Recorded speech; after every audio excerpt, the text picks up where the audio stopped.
ഇടുക്കിയിലേക്ക് തന്നെയാണ് പോകുന്നത്. ആ ദാരുണ വാർത്തയുടെ കൂടുതൽ വിശദാംശങ്ങൾ കൂടി നമുക്കൊന്ന് വളരെ പെട്ടെന്ന് നോക്കിയിട്ട് വരാം. ഇടുക്കി അടിമാലിക്ക് സമീപമാണ് ദേശീയപാതയിൽ മണ്ണിടിഞ്ഞ് കെട്ടിടാവശിഷ്ടങ്ങൾക്കിടയിൽ കുടുങ്ങിയ ദമ്പതികളിൽ ഒരാൾ മരിച്ചത്.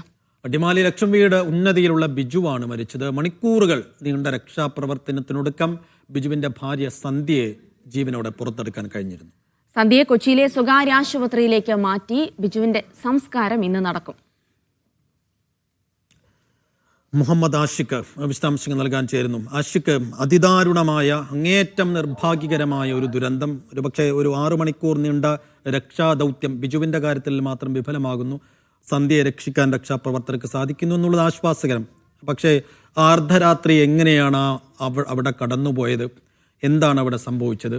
വിശദമായ വിവരങ്ങൾ പറയൂ. 10 വീടുകൾ മണ്ണിനടിയിൽ ഭാഗികമായി കുടുങ്ങിപ്പോയി എന്നുള്ളതാണ്. ഏതായാലും ഈ വലിയ ദുരന്തം രക്ഷാപ്രവർത്തനത്തിന് ഫലം കണ്ടു എന്നുള്ളതാണ്. ഒരാളെ രക്ഷപ്പെടുത്താനായി, സന്ധ്യയെ രക്ഷപ്പെടുത്താനായി. എന്നാൽ ബിജു എന്ന 49-കാരനെ രക്ഷപ്പെടുത്താൻ കഴിഞ്ഞില്ല എന്നുള്ള ദാരുണമായ സംഭവവും സംഭവിച്ചു പോയി. ഇത് സൈഫുദ്ദീൻ ആദ്യഘട്ടത്തിൽ സൂചിപ്പിച്ചതുപോലെ ഒരു മനുഷ്യനിർമ്മിത പ്രകൃതി ദുരന്തമാണ് എന്നുള്ള ആരോപണമാണ് ഈ നാട്ടുകാരുടെ ഭാഗത്തു നിന്ന് ഇതുമായി ബന്ധപ്പെട്ട് ഉയരുന്നത്. പ്രത്യേകിച്ച് ദേശീയപാത നിർമ്മാണത്തിന്റെ ഭാഗമായി മണ്ണെടുത്തിരുന്ന സ്ഥലമാണ്. അവിടെ വേണ്ടത്ര സുരക്ഷാ ക്രമീകരണങ്ങൾ ഒരുക്കാത്തതിന്റെ ഭാഗമായാണ് ഈ നിലയിൽ വലിയ ദുരന്തത്തിലേക്ക് കാര്യങ്ങൾ എത്തിപ്പെട്ടത് എന്നുള്ളതാണ്. എന്നാൽ പ്രാഥമികമായ ഒരു സുരക്ഷാ ക്രമീകരണങ്ങളുടെ ഫലമായി 22ഓളം കുടുംബങ്ങളെ ഇവിടെ മാറ്റിപ്പാർപ്പിച്ചതുകൊണ്ട് വലിയ ആശ്വാസം ഉണ്ടായി എന്നുള്ളതാണ്. ചേട്ടാ, ഇവിടെ മാറ്റി താമസിച്ച കുടുംബങ്ങളൊക്കെ തിരിച്ചെത്തി തുടങ്ങിയോ? എത്തിയിട്ടില്ല. എല്ലാവരും തന്നെ ക്യാമ്പുകളിൽ നിന്ന് വരുന്നുള്ളൂ.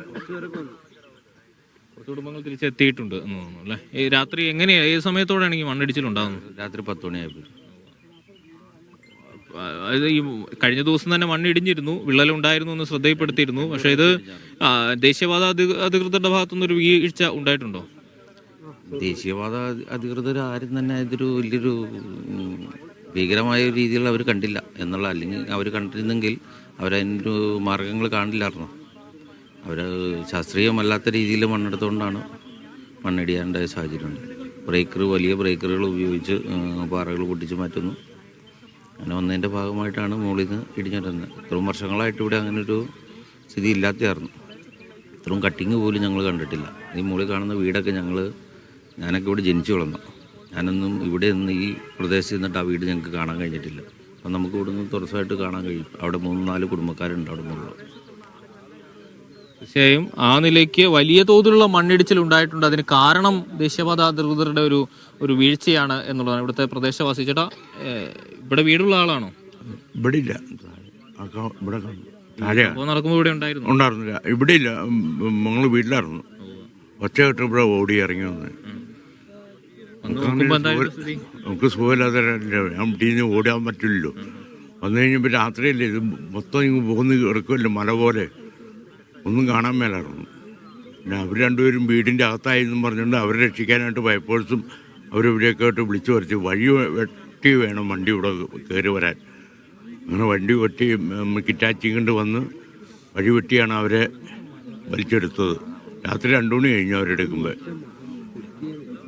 തീർച്ചയായും ഒരു രാത്രി മുഴുവൻ നീണ്ടുനിന്ന രക്ഷാപ്രവർത്തനമാണ് സൈഫുദ്ദീൻ ജിൽസി നടന്നത്. അത് ശ്രമകരമായിരുന്നു എന്നുള്ളതാണ്. രാത്രി ഏതാണ്ട് 9:30 കൂടിയാണ് ഈ ദുരന്തം നടക്കുന്നത്. 10:30 ആകുമ്പോഴേക്കും ഇവിടെ രക്ഷാപ്രവർത്തന ദൗത്യങ്ങൾ ആരംഭിച്ചിരുന്നു. പ്രത്യേകിച്ച് അടിമാലിയിൽ നിന്നും മറ്റു പ്രദേശങ്ങളിൽ നിന്നുമുള്ള ഫയർഫോഴ്സ് സേനാംഗങ്ങൾ എത്തുന്നു, പോലീസ് സംഘങ്ങൾ എത്തുന്നു. ആദ്യഘട്ടത്തിലുള്ള രക്ഷാപ്രവർത്തനം എന്ന നിലയിൽ ഇവിടേക്ക് ക്രെയിനും മറ്റും ഉപയോഗിച്ചുകൊണ്ട് മണ്ണ് നീക്കി വഴിയൊരുക്കി JCB എത്തിച്ച് കോൺക്രീറ്റ് പാളികൾ തകർത്ത് അതിനുള്ളിൽ കുടുങ്ങിക്കിടക്കുന്ന 2 പേരെ പുറത്തെത്തിക്കാനുള്ള ശ്രമങ്ങൾ നടത്തുന്നു. ഉള്ളിൽ ജീവനോടെ ഉണ്ട് എന്ന് മനസ്സിലാക്കിയ സന്ധ്യയെയും ബിജുവിനും ഭക്ഷണവും വെള്ളവും മറ്റു കാര്യങ്ങളും എത്തിച്ചു കൊടുക്കാനുള്ള ശ്രമങ്ങളടക്കം നടത്തുന്നു. അപ്പോഴേക്കും ഏതാണ്ട് 1 മണിക്കൂറിനുള്ളിൽ തന്നെ ജില്ലയുടെ ചുമതലയുള്ള മന്ത്രി റോഷി അഗസ്റ്റിനും ഇടുക്കി MP ഡീൻ കുര്യാക്കോസും അടക്കം ഇവിടെ സംഭവ സ്ഥലത്തെത്തി രക്ഷാപ്രവർത്തന ദൗത്യങ്ങൾക്ക് കോർഡിനേഷൻ നൽകുന്നു. തൊട്ടടുത്തുള്ള മണിക്കൂറുകളിൽ തന്നെ NDRF സംഘം ഇവിടെ എത്തി രക്ഷാപ്രവർത്തനത്തിന്റെ നേതൃത്വം ഏറ്റെടുക്കുന്നു. അതിസങ്കീർണമായിരുന്നു.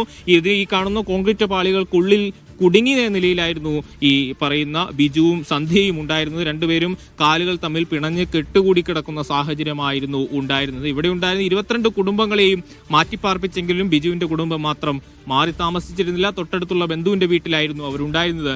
രാത്രി ഭക്ഷണം കഴിക്കാനോ സർട്ടിഫിക്കറ്റ് എടുക്കാനോ മറ്റോ ആയി അസാധാരണമായി ഇങ്ങോട്ട് വന്നതാണ്. ഇവിടെ വിശ്രമിക്കുന്ന സമയത്താണ് മണ്ണിടിച്ചിൽ ഉണ്ടാകുന്നതും വീട് അപ്പാടി ഇടിഞ്ഞ് ഇരുവർക്ക് മുകളിലേക്കും വന്ന് ഇരിക്കുന്നതും. അതിനുള്ളിലേക്ക് ഈ കോൺക്രീറ്റ് പാളികൾക്കുള്ളിൽ രണ്ടുപേരും പെട്ടുപോകുകയായിരുന്നു. ദീർഘനേരത്തെ ശ്രമത്തിനൊടുവിൽ ഏതാണ്ട് 3 മണിയോടുകൂടി ആദ്യഘട്ടം എന്ന നിലയിൽ സന്ധ്യയെ പുറത്തെടുക്കാനായി എന്നുള്ളത് വലിയ ആശ്വാസം സൃഷ്ടിച്ചു.